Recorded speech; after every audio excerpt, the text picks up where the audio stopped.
오늘 이제 예수님의 비유 이야기를 함께 나눌 텐데요. 예수님의 비유는 설명이나 선포나 설교 이런 것과는 전혀 다른 형태의 말씀입니다. 비유는 매우 구체적인 언어이고요. 추상적인 설명이 아니어서 우리의 마음속에 더 확실하게 기억에 남습니다. 당시의 종교적인 지도자들, 특별히 유대교의 지도자들을 랍비라고 불렀는데요. 이 랍비들은요, 비유를 거의 사용하지 않았대요. 주로 하나님의 말씀을, 주로 율법을 법적으로, 교훈적으로, 윤리적으로 가르치다 보니까 매우 딱딱하고 형식적이고 격식에 맞는 그런 이야기들을 했다는 것이죠. 우리가 지금 관심하고 있는 하나님이 태초에서부터 하나님의 눈길을, 예수님이 눈길을 주고 있는 사람들은 잘난 사람들, 귀족들, 많이 배운 사람들, 그런 사람들이 아니잖아요. 예수님께서 하나님의 말씀을 가르쳐 주실 때 학식이 높은 사람들이나 이해할 수 있을 그런 유식한 말을 하지 않으셔요. 왜냐하면 하나님의 관심, 예수님의 관심은 백성들, 민중들이기 때문이죠. 그래서 민중들의 귀에 쏙쏙 들어와 박히는 그런 말을 사용하십니다. 그게 바로 비유인 것이죠. 그런데 예수님은 비유의 말씀을 하실 때마다 항상 이상한 이야기를 하셔요. 이 말은 잘 알아듣지 못할 거야, 이런 이야기를 하셔요. 민중들에게는 쏙쏙 들리지만 민중들의 삶의 현실과 그들의 처지를 공감하지 못하는 사람들, 그들에게는 속뜻을 알아듣지 못할 거다라고 말하시는 거죠. 그래서 들어도 듣지 못하고 보아도 깨닫지 못한다 하는 말씀을 비유의 앞뒤에 하실 때가 많이 있습니다. 이런 점은 비유 속에 나오는 등장인물을 보아도 알 수 있어요. 예수님의 비유는요, 지금까지 당연하게 생각되어 오던 것들을 뒤집어 놔요. 당연하게 이런 건 이런 거지, 이런 건 이런 거야. 그렇게 이해하는 게 아니라 지금까지 당연하게 생각되었던 것들을 멈춰 서서 뒤집어 보고 그게 옳은가, 그게 맞나 하고 생각하게 만드는 겁니다. 사마리아인은 당연히 원수지, 상종도 못할 사람, 그렇게 여겨왔는데 예수님께서는 사마리아인이야말로 선한 사람이다 라고 이렇게 인물 설정을 해버려요. 제사장이나 레위인, 그 사람들은 훌륭한 사람이지, 지도자들이지, 착한 사람들이지, 그 사람들 말을 잘 우리가 들어야지, 당연한 듯 그렇게 생각해 왔는데 예수님은 일부러 그들을 훌륭하지 못한 등장인물로 설정해 놓는 거죠. 단순하게 예수님의 비유의 목적이 선한 사마리아인의 비유라면 그들에게 누군가에게 이웃이 되어주고 누군가를 도와줘야 옳다, 이 이야기만 할 거였으면 아마도 흔히 이야기하던 누구라도 당연히 생각하던 등장인물을 그대로 말하는 게 더 쉬웠을지 몰라요. 사마리아인은 그냥 지나갔다. 아이고, 역시 그놈들 나쁜 놈이 역시 나쁜 짓 하네. 그런데 레위인은, 그런데 제사장이 그들을 돌봐줬다. 그럼 역시 훌륭하신 분이 착한 일 하시네. 이렇게 더 쉽게 이해했을지도 몰라요. 그런데 예수님은 굳이 그거를 뒤틀어 놓으신다는 거죠. 예수님의 목적이 있는 거죠. 우리나라 옛날 민담, 판소리, 소설 이런 같은 이야기들도 보면 항상 당연한 듯 생각되던 세상의 질서를 뒤집어 비틀어 놓는 거죠. 풍자하고 비판하는 겁니다. 비슷한 맥락 속에 있습니다. 단순히 세상에 대해서 세상 잘못됐어 하고 한마디 쓴소리, 속갯말을 시원하게 해놓는 것, 그것이 아니라 민중들의 가슴속을 파고 들어가서 도저히 바뀌지 않는 세상 속에서, 변할 일 없는 이 세상 속에서 우리는 어떻게 살아봐도 이 세상에서는, 이 생에서는 끝장이야. 요즘 그런 이야기들을 한대잖아요. 이번 생은 글렀어. 이런 이야기들을 한답니다. 이번 생은 글렀어. 다음 생에나 잘 살 수 있고 다음 생에나 행복할 수 있지 이번 생은 어쩔 수 없어. 민중들이 그런 마음을 가지고 있었던 거죠. 그런데 그들에게 아니 뒤집어질 수 있다고 하는 하나님 나라의 소망을 알게 해주는 것이죠. 세상의 근본적인 밑바탕에 대해서 고민하게 만드는 거예요. 하나님이 허락하시는 하나님의 나라, 하나님이 소망하는 하나님의 나라, 하나님이 이루어 주실 하나님의 나라는 이 세상의 잘못된 기초, 잘못된 근본, 그런 구조들을 다 뒤집어 엎어버리는 하나님의 나라야. 그렇게 고민하게 만들고 그 고민을 통해 행동하게 만들고 그 행동이 마침내 세상을 바꿔놓게 하는 것이죠. 한마디로 다시 말하면 하나님 나라의 혁명이에요. 하나님의 나라를 너희들이 이루어 가야 해 하고 마음들을, 사상을, 생각을, 영을 새롭게 만들어주시는 것이 예수님의 비유의 말씀입니다. 그러려면 예수님의 비유의 말씀을 제대로 이해해야지요. 제대로 해석해야지요. 역사적으로 성경 말씀을 해석하는 여러 가지 방법들이 있는데요. 그 중에서도 몇 가지 방법들은 오히려 성경 말씀을 왜곡할 수 있는 위험이 있어요. 예수님의 비유를 우리가 이해하기에 앞서서 예수님의 비유를 이런 식으로 해석하면 안 됩니다 하는 잘못된이라고 하기보다는 위험성 있는 성경 해석에 대해서 먼저 지적하고 짚고 넘어가야 될 것 같아요. 첫 번째는 알레고리적인 해석이에요. 용어가 좀 어렵습니다만 쉽게 이야기하면 수수께끼 풀이 같은 그런 식의 해석이에요. 가장 많이 드는 예가 우리 선한 사마리아인의 비유예요. 이 비유를 이런 식으로 해석하는 겁니다. 그 이야기를 한번 머릿속으로 떠올려 보세요. 어떤 사람이 예루살렘에서 여리고로 내려가다 강도를 만났습니다. 예수님이 이야기를 이렇게 시작하시죠. 예루살렘은 어디고 여리고는 어디입니까? 예루살렘은 하나님의 성전이 있는 어떻게 보면 성스러운 도시고 여리고는 예루살렘을 떠난 곳이에요. 그래서 이렇게 해석하는 겁니다. 예루살렘은 하나님의 나라고 여리고는 세상적인 나라야. 하나님의 나라를 등지고 세상적인 곳으로 가다 보면 인생에 어려움이 생겨. 이런 식으로 해석하는 겁니다. 예루살렘에서 여리고로 내려갔다라는 것은 교회에서 벗어나 타락한 생활을 했다라는 거죠. 선한 사마리아인은 누굽니까? 예수님입니다. 사마리아인이 강도 만난 자를 잘 싸매어주고 여관으로 데려가서 치료하죠. 여관은 어디입니까? 교회입니다. 여관 주인에게 2 데나리온을 맡기면서 잘 치료해줘라 하죠. 2 데나리온은 뭡니까? 신약과 구약입니다. 말씀입니다. 사마리아인이 이 강도 만난 자를 잘 치료해달라고 여관에 맡기고는 갈 길을 가요. 그리고 내가 다시 돌아온다 라고 말하죠. 다시 돌아온다는 것은 재림입니다. 이런 식으로 단어 하나하나에 숨겨진 의미가 있다고 생각하고 집어넣는 거예요. 한편으로는 그럴듯해 보이죠. 맞는 것 같아요. 그리고 매우 기발해요. 야, 이런 의미가 숨겨져 있구나. 오늘날에도 많은 사람들이 이런 해석을 즐겨해요. 그리고 이런 식의 해석이 실제로 초대 교부들, 1세기, 2세기, 3세기의 교회의 지도자들이 많이 했던 영적 해석이에요. 그런데 이런 영적 해석은요, 그럴듯한데 중대한 결점이 있어요. 그건 뭐냐면 내가 생각한 이야기 틀 속에 예수님의 이야기를 끼워 넣는다는 거예요. 맞춰 넣는다는 거예요. 그럴듯하게 잘 끼워 맞추기만 하면 내 이야기가 맞는 것 같아요. 그래서 마치 성서의 이야기가 그 뜻인 것만 같아요. 그런데요, 이것은 결국 자기 생각을 하나님의 말씀이라고 포장하는, 기술적으로 잘 포장하는 것에 지나지 않죠. 사마리아인의 비유를 제가 말씀드린 것처럼 저는 간략하게 말씀드렸지만 매우 정교해요. 막 단어 하나하나를 막 다 설명하는데요. 그런 식의 비유 해석은요, 진짜 예수님의 의도와는 관계가 없어요. 그런 해석들은 사도신경적인 교리를 그대로 그 비유에다가 적용해 넣은 것에 불과해요.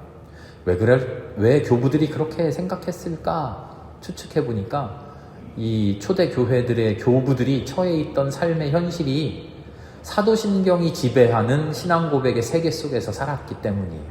그들이 우리 모든 사람은 하나님을 믿는 신앙을, 예수님을 믿는 신앙을 이런 식으로 고백해야 돼 라고 사도신경을 붙들면서 살아갔거든요. 이게 우리 신앙의 표준이야 라고 강조하면서 살았거든요. 그러니까 이 비유조차도 사도신경을 설명한 것으로 이렇게 풀이했던 거죠.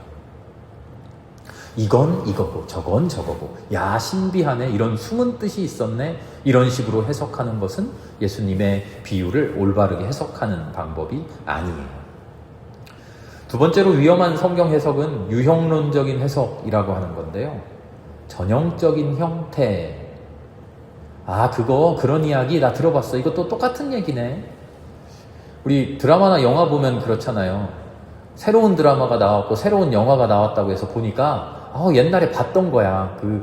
이번에도 신데렐라 식으로 어려운 처지에 있던 주인공이 잘난 사람 만나가지고 신분 상승하는 그런 얘기네. 우리가 딱 그렇게 깨달을 때 있죠. 이번에도 무슨 출생의 비밀 가지고 하는 얘기네. 이번에도 권력 투쟁 이야기네. 결국에는 주인공이 잘 되고 끝난다는 얘기네. 그런 식으로 해석해버리는 거예요. 예를 들면 마태복음은요, 예수님을 소개할 때 모세의 유형으로 소개하고 있다, 이렇게 해석한 사람들이 많이 있었어요. 마태복음이 예수님을 새로운 그리스도가 아니라 유대인들에게 익숙한 신앙의 영웅 모세가 새롭게 나타난 것처럼 그렇게 설명하고 있다는 거예요. 그래서 예수님을 새로운 모세다, 이렇게 설명하는 거죠. 이런 겁니다. 예수님이 산상수훈에서 새 계명을 주시잖아요. 산 위에서 계명을 주네? 야, 똑같잖아. 모세가 산 위에서 율법 가지고 왔잖아. 새로운 모세야. 예수님이 요단강에서 세례를 받고 물 밖으로 나오잖아요. 이것 봐, 모세가 물 속에 던져졌다가 물에서 건짐을 받았잖아. 물 속에서 나왔잖아. 그렇게 지도자가 됐잖아. 예수님도 똑같잖아. 모세랑 똑같아. 예수님이 태어나실 때 마태복음을 보면요, 누구예요? 헤롯 왕을 피해서 이집트로 피신했다가 돌아오게 한다라는 이야기가 있어요. 이것 봐, 모세도 이집트의 왕궁에 들어갔다가 나오는데 예수님도 똑같잖아. 모세랑 똑같아. 예수님은 제2의 모세야. 이렇게 갖다 맞추는 거예요. 얼핏 들으면 그럴듯해 보이고 의미 있어 보이지만요, 결코 그렇지 않아요. 인간적인 생각을 하나님의 말씀으로 포장해버리는 거예요. 예수님의 비유의 말씀은 그럼 어떻게 해석해야 할까요? 예수님은 비유를 누구에게 설명했다고 그랬죠? 민중들에게. 알기 어렵게요? 은밀하게요? 아니요, 알아듣기 쉽게요. 예수님의 비유는요, 있는 그대로 이해해야 돼요. 우리에게 말씀해 주시는 그대로. 이 속뜻이 뭘까? 이 꼬아놔가지고 우리가 밝혀내야 될 비밀이 뭘까? 머리를 싸매고 무슨 퀴즈풀이, 수수께끼 풀이 하듯이 예수님의 그 안에 숨겨진 속뜻을 막 열심히 찾아내야 겨우 찾아내는 그런 게 아니고요. 예수님의 비유의 말씀은 정말 가방끈 짧은, 아무것도 모르는 일자 무식인 사람도 탁 들으면 알아들을 수 있는 바로 그 말 그대로의 의미라는 거예요. 그것을 우리가 받아들이라는 거죠. 명확한 초점이 있다는 거예요. 높고 높은 하늘입니다. 넓고 높은 바다입니다. 진 자리 마른 자리 갈아뉘십니다. 이게 뭡니까? 어머니의 은혜가 그렇다는 거잖아요. 어머니의 은혜가 그렇게 대단하다는 거잖아요. 그런데 옆길로 셀 수 있어요. 비유를 너무나 깊게 해석하려고 하면요. 높고 높은 하늘, 우리가 보는 하늘은 사실은 대기권까지만 하늘이고 그 멀리 우주까지 보면은 대기권은 요만큼밖에 안 돼요. 우주는 얼마나 높은데요. 이런 이야기하면 어머니의 은혜의 높음을 이야기하는 그 취지와 맞지 않죠. 바다, 넓고 넓은 바다? 바다가 잔잔하고 고요할 때는 좋지만 한번 파도 치고 해일이 일면 인정사정 없어. 이런 얘기하면 말하고자 하는 의도와 전혀 달라지게 되는 거죠. 인생은 마라톤과 같다라고 이야기하면 말하려고 하는 그 의미를 그대로 순수하게 받아들여야 돼요. 그거 무슨 이야기입니까? 마라톤처럼 100m 달리고 끝나는 게 아니라 긴 게임이니까 지금 졌다고 생각하지 말고 끝까지 열심히 달려봐라 라고 말해야 되는데, 그렇게 받아들여야 되는데 다른 이야기를 가져오면 안 됩니다. 마라톤 열심히 뛰는 사람은요 1년 평생 동안 마라톤 완주 50번도 한대요. 인생이 마라톤과 같다고요? 50번씩 산다고요? 그런 얘기 아니잖아요. 다른 이야기를 하는 게 아니라 말하고자 하는 그 본뜻, 액면이라고 하죠. 바로 그 앞에서 우리에게 보여주시는 그 말씀을 그대로 받아들여야 한다라는 겁니다. 그런 맥락에서 예수님의 비유의 중심축은 명확해요. 그건 바로 하나님의 나라예요.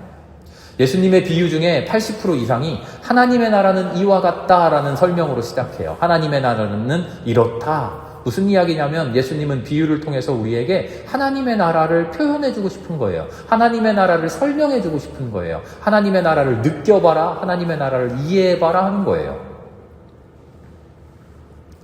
예수님의 이야기가 두 가지 전승으로 되어 있다고 말씀드린 거 기억하십니까? 하나는 기적 전승이고 하나는 말씀 전승입니다. 이렇게 말씀드렸죠. 기적 전승, 우리가 지난번에 기적 이야기를 했는데요. 기적이 보여주는 게 뭐라 그랬습니까? 예수님이 이만큼이나 신적인 능력을 가지고 있다, 예수님 대단하다, 이거였나요? 아니죠. 기적을 통해서 하나님의 나라의 현실을 보여줬다 그랬죠. 이 세상에서 이루어지지 않고 있는, 그러나 하나님이 간절히 바라고 계시는 우리의 행복한 삶의 현실, 그게 기적으로서 이루어진다. 그게 기적 전승의 핵심이었어요. 말씀 전승 속에 비유가 들어있는데요, 이 말씀 전승의 핵심도 똑같습니다. 하나님의 나라를 기적 전승은 눈으로 볼 수 있게 보여줬다면, 비유는 하나님의 나라를 알기 쉽게 들려주신 거예요. 하나님의 나라를 지금 여기에서 우리가 어떻게 살아갈 수 있을까? 예수님은 그 이야기를 우리에게 해주고 계신 거죠. 오늘 누가복음 14장을 읽었는데요, 하나님의 나라에 대한 가장 중요한 설명이 바로 잔치에 대한 비유예요. 혼인잔치의 비유, 열처녀의 비유, 큰 잔치의 비유, 마태, 마가, 누가, 요한에 두루두루 걸쳐서 반복해서 제일 많이 나오는 비유가 잔치의 비유예요. 이른 동전 비유 기억나시나요? 동전을 잃어버렸다가 동전을 찾아요. 동전 찾았다고 어떻게 합니까? 마을 잔치를 열어요. 이게 말이 됩니까? 얼마나 귀한 동전을 찾았길래 잔치를 엽니까? 배보다 배꼽이 크죠. 잃은 양을 찾았다고 잔치를 열어요. 온 마을에 잔치를 열었대요. 찾은 양보다 더 많은 고기가 들었을 것 같아요. 집 나갔던 아들이 돌아왔다고 잔치를 열었는데 그 비용 때문에 집에 있던 큰아들이 시험에 들었다는 이야기가 있지 않습니까? 예수님은요, 잔치를 매우 중요하게 생각해요. 잔치, 이 세상에서 벌어지는 잔치, 그게 바로 하나님의 나라와 같다는 거예요. 잔치상에 모두가 둘러앉아 먹고 마시는 그 장면, 예수님은 그 장면을 가장 아름다운 하나님의 나라로 계속 그리고 계셔요. 그러고 보면 예수님의 삶도 잔치의 연속이에요. 예수님을 비방한 사람들이 예수님을 뭐라고 공격했는지 기억하십니까? 놀고 먹기를 좋아하는 사람, 마시기를 좋아하는 자요, 술 취하기를 좋아하는 자요, 먹기를 탐하는 자다, 이렇게 말해요. 왜 그렇게 이야기합니까? 예수님은 만나는 사람마다 잔치를 열어요. 함께 먹고 마시자, 들어와라. 동네에 잔치가 열리면 먹고 마시는 곳에 빠지지 않고 가는 사람이 있죠. 누가 갈까요? 오늘 누가복음의 말씀에 잔치에 안 가는 사람들이 나오죠. 이 안 가는 사람들은 형편이 좀 괜찮은 사람들입니까? 아니면 형편이 어려운 사람들입니까? 괜찮은 사람들이에요. 잔치에 가도 그만, 안 가도 그만인 사람이에요. 잔치가 열렸을 때 그 잔치에 열심히 참석하는 사람은 누구일까요? 배고픈 사람이에요. 배고픈 사람. 우리 제가 그 소설 제목 잊어버렸는데요. 그런 소설 있잖아요. 결혼식인가요? 뭐가 잔치가 열리니까 그 꼬마 아이가 그 잔치집에 일하러 가는 엄마 만나러 갔다가 옆에 같이 일하는 아주머니들이 이것저것 하나씩 쥐어주니까 열심히 먹다가 끝까지 먹다가 마지막 주악인가요? 무슨 그 제일 맛있는 것까지 다 먹고는 탈나는 그런 이야기 있잖아요. 잔치는 배고픈 사람들이 배불리 먹게 되는 현장이에요. 너 돈 내고 들어왔어? 입장료 냈어? 그런 거를 따지지 않고 내가 가진 것으로 풍성하게 베풀어서 모두가 함께 먹는 자리예요. 예수님이 원하는 하나님의 나라, 그 자리의 현장이 누구나 함께 먹는 세상이라는 거예요. 세상이 정해놓은 질서에 따라 가진 자는 많이 먹고 못 가진 자는 못 먹는 게 아니라 각자의 형편에 따라 내어놓을 수 있는 만큼 내어놓고 그 내어놓은 것을 가지고 누구라도 아무것도 못 내어놓은 사람일지라도 심지어는 짐승들일지라도 그 잔치자리에서 배불리 먹을 수 있는 그 현장, 그게 하나님의 나라라는 거죠. 이 잔치자리에 누가 참여합니까? 이 잔치자리를 누가 같이 만들어 갑니까? 이게 예수님의 그 다음 질문이죠.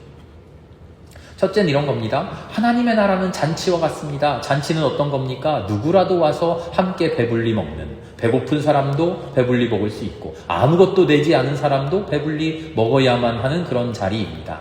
이 자리를 누가 만들어 갑니까? 오늘 이제 누가복음 14장의 비유를 찬찬히 읽어봅시다.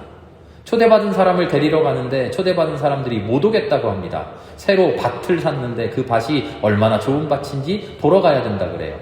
새로 소를 샀는데 소를 얼마나 샀습니까? 겨릿소 5쌍을 샀대요. 10마리인가 봐요. 많이도 샀죠. 부자예요. 이 소가 얼마나 힘이 좋은지 시험해봐야 된다고 합니다. 또 한 사람은 이제 막 장가를 들어서 못 갑니다. 그랬더니 잔치 주인이 뭐라 그럽니까? 거리와 골목으로 나가서 누구를 데려오라 그러죠? 가난한 사람, 지체장애인, 눈먼 사람, 다리 저는 사람을 데려오라고 합니다. 그래도 자리가 남으니까 큰 길로 산 울타리로 나가서 만나는 사람들을 누구라도 억지로라도 데려와라. 한때는 이 이야기를요, 선교, 전도에 대한 이야기로 오해를 해서 교회로 누구라도 막 끌고 와라, 산길 나가서 억지로라도 끌고 와라 막 이렇게 이야기했는데 그런 이야기가 아니에요. 하나님의 나라의 현실에 누가 참여하느냐, 자기의 현실에 만족하고 나 하나님 없어도 살아요, 하나님의 나라 그 잔치에 가지 않아도 돼요 라고 하나님을 거절하는 사람들, 그 사람들은 하나님의 나라 잔치에 들어오지 못합니다. 하나님이 못 들어오게 하는 게 아니라 초대받았는데 스스로 거절했습니다. 왜요? 세상 질서가, 세상 잔치가 더 즐거워서요. 그럼 누가 옵니까? 세상적이고 인간적인 생각으로 가득 찬 사람, 인간적인 판단을 하는 사람, 세상적인 계산을 해서 내 밭이 어떻고 내 소가 어떻고 그런 계산할 줄 모르는 사람, 그것과 상관없는 사람들이 누구라도 들어옵니다. 가난한 사람, 지체장애인, 눈먼 사람, 다리 저는 사람, 아무런 차별 없이 함께 먹고 마시는 잔치입니다. 이런 사람들 왔다고 나는 그 자리에 안 갈래, 내가 왜 저 사람들이랑 같은 자리에 앉아, 이런 생각할 사람이면 오지 마십시오. 세상적인 논리로 사는 사람들은 이 잔치에 오지 않아요. 초대받지 못하는 게 아니라 자기 스스로 거절해요. 내가 왜, 나는 더 대단한 사람인데, 나는 존중받을 사람인데, 이런 사람들이랑 같이 밥 먹을 줄 알았으면 난 안 왔지. 이런 생각에 빠진 사람은 하나님 나라 잔치에 못 와요. 똑같은 이야기가 마태복음 22장에 있는데요. 마태복음은 한 걸음 더 나가요. 우리 누가복음에선 뭐라 그럽니까? 큰 길 산울타리로 가서 누구라도 다 데려와라 라고 했는데 마태복음 뒤에 보면요, 뭐라고 말하냐면 선한 사람이나 악한 사람이나 만나는 대로 다 데려와라 이럽니다. 이 말이 참 대단하지 않습니까? 인간의 선, 악 판단마저도 선인이냐 악인이냐, 착한 사람이냐 못된 사람이냐, 칭찬받을 사람이냐 아니면 하나님 앞에 정죄받고 흔한 말로 지옥에 빠져야 될 사람이냐, 우리는 그런 판단하는데 하나님 나라의 잔치에는 그런 것조차 필요 없다는 거예요. 의미 없다는 거예요. 하나님의 잔치 안에서, 하나님이 우리에게 허락하시는 하나님의 나라 안에서는 선한 사람, 악한 사람, 인간의 기준마저도 완전히 사라지는 완전히 평등한 행복 세상, 그게 하나님 나라라는 거죠. 이 잔치를 현실에 살아가라는 겁니다. 그게 예수님의 모든 비유의 핵심이에요. 하나님의 나라가 이렇게 기쁘지 않습니까? 이 기쁜 잔치를 매일매일 살아가세요. 이 잔치를 현실에 그대로 재현하고 있는 것이요, 우리 예배 속의 성찬이에요. 성찬. 성찬은 그래서 본래적인 의미가 아무 차별 없는 공동 식사예요. 차별 없는 공동 식사를 통해서 누구나, 모든 생명이 하나님 앞에 똑같은 빵을 받고 똑같은 포도주를 마시며 하나님이 주시는 똑같은 구원을 얻고 똑같은 행복을 누린다는 거예요. 그래서 성찬은 누구나 초대되어야 돼요. 그런데 이 성찬이 교리적으로 발전되면서 세례를 받은 사람만 들어와야 됩니다, 이런 규정들이 생겨났죠. 그러나 복음의 본래적인 개념에 따르면 세례 여부와 상관없이 어린아이부터 노인에 이르기까지, 세례를 받고 직분을 받은 사람에서부터 오늘 처음 교회에 나온 사람까지 누구라도 앞으로 나 교회에 안 나올 건데요, 그런 마음을 가진 사람인데 오늘 지나가다 우연히 이 예배에 참여했더라도 다 같이 참여하는 것이 성찬이어야 돼요. 그래서 우리 교회 성찬 할 때는요, 아이들 참석했을 때나 누가 왔을 때나 다 배제하지 않고 세례 여부와 상관없이 다 성찬을 하게 됩니다. 하나님의 나라, 우리 수요일 저녁에 성경 공부해온 제목을 처음 시작할 때 이스라엘 역사연구라고 제가 제목을 지었는데요.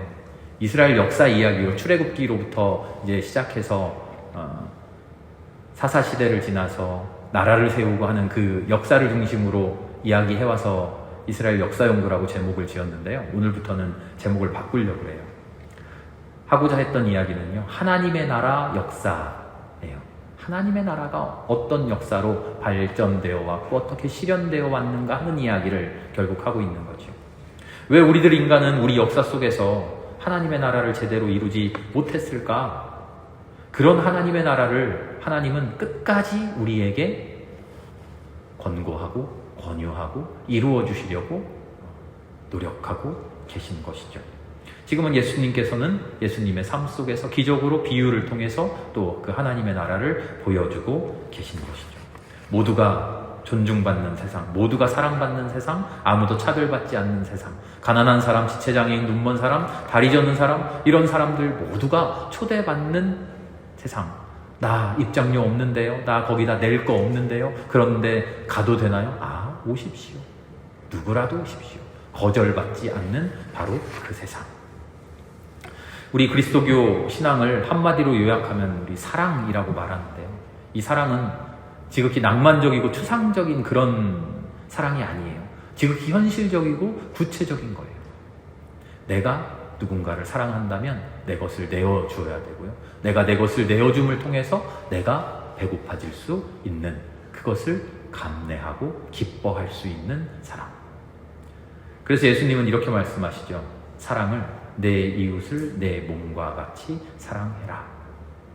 이것을 우리의 삶의 잔치자리로 현실화시켜갈 수 있는 우리가 될 수 있으면 좋겠습니다. 다음 주에 비유 이야기를 계속해가면서 하나님 나라의 사랑이 어떻게 선포되고 이루어져 가는지 함께 살펴볼 수 있길 바랍니다. 기도하겠습니다. 주님, 감사합니다.